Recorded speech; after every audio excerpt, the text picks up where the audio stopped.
என் உயிரினும் மேலான அன்பு தலைவர் தளபதி அவர்களுடைய ஆணையை ஏற்று தமிழ்நாடெங்கும் பொங்கல் திருநாளை கொண்டாடாத பகுதிகளே இல்லை என்ற வகையில் உதாரணத்துக்கு சொல்ல வேண்டும் என்றால் முதலமைச்சரை ஆரம்பித்து துணை முதல்வரை ஆரம்பித்து எங்களை போன்ற அமைச்சர் பெருமக்களை ஆரம்பித்து ஏன் மேயர் போன்றவர்களை ஆரம்பித்து நாடாளுமன்ற சட்டமன்ற மாமன்ற மண்டல குழு தலைவர்கள் முதல் இயக்கத்திலே இருக்கின்ற பொறுப்பாளர் வரை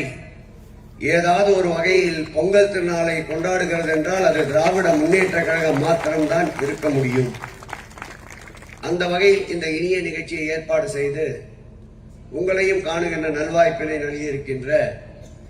பேசுகின்ற போது தந்தை ஸ்தானத்திலிருந்து கண்ணீர் மல்க கூறினார். நிச்சயமாக என் உயிருள்ள வரை மேயர் பிரியா அவர்களை மகளாகத்தான் பாவிப்பேன் என்பதை இந்த மேடையிலே எடுத்து கூறி